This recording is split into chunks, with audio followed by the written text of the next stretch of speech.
a lot of talk of war and sides. What NATO did in the past, or the hypocrisy of the United States of America in this time, and its support for Ukraine compared to what we've done in the past. There is a lot of hypocrisy in our past. I think when it comes to war in general, I'm usually on the side of those who aren't engaged in these macro politics. Those who have done nothing. Who are just trying to preserve themselves and their family. I'm speaking, of course, of Ukraine. And I think a couple images stood out to me as I saw them, not on not on major news networks in the United States, but throughout the world.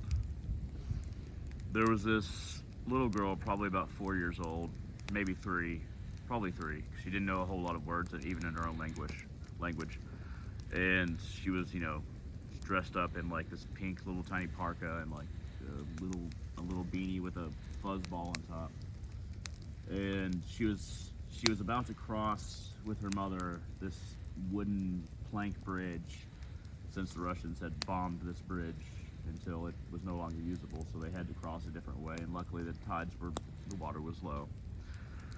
And she couldn't, as her mother was placing her into her father's arms, she didn't have the words to say how worried she was. She didn't know what to say, and her arms and legs are out like this, very small. And she's just whimpering and starts like squealing and crying in the face of her father, who has a helmet on and a yellow armband around his arm, meaning he's a new soldier. And his father, he's probably my age, probably about 30, maybe younger. And he's holding his daughter, and he's really trying to keep it together for trying to remain strong, but he slowly starts crying and kind of shivering in the face like his kid. And likely that father will die in the defense of Kiev. That little kid, she doesn't know about NATO or Russians. She barely knows what Ukrainians are. And she's Ukrainian. All she knows is that, kids are smarter than we think. She probably has a suspicion that her father's not coming back, or she's not going to see him for a long time at the very least. And her and her father start to shake in a similar way from grief. It was the briefest of images, probably just about 5 to 10 seconds, but there was so much humanity captured in it. And, that father wasn't a soldier until recently. Certainly didn't have any play in politics.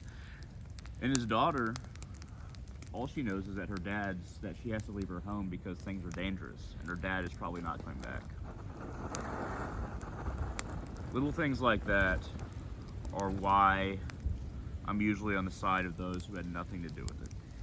Whether we go back to Vietnam or what the United States did in Iraq or Afghanistan, the bombings, the sad truth is, because they're fairly modern and white Europeans, the West is taking more of an interest, and because they're siding with NATO, these things play a part.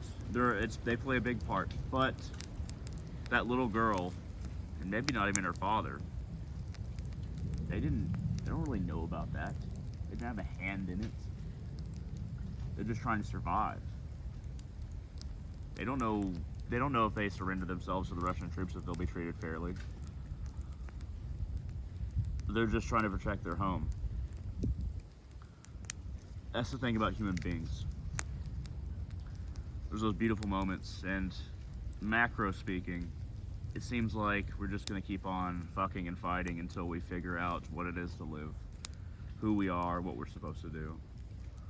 And nature is that platform for us to launch off of. It provides us with the means to reproduction, to make more of us and be reborn again. It provides us with a home in which to live. These chances are given because ultimately the universe has hope for us. And we've lived with that hope and in that hope for a long time without knowing it.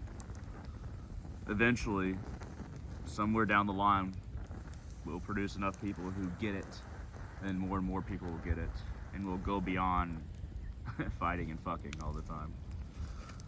It's a constant challenge. It's a constant game of the antithesis of the past meeting the thesis of the future. The occurrences that have happened and the possibilities of what will happen. Thesis and antithesis. And we can only hope and work towards the synthesis of what we were with what we hope to be. And then, perhaps, we as human beings will really start getting somewhere. But, what do I know? I could be wrong about everything. At any rate, thank you very much for watching. All of you, keep safe, keep warm, love those around you, and most of all, have a great day.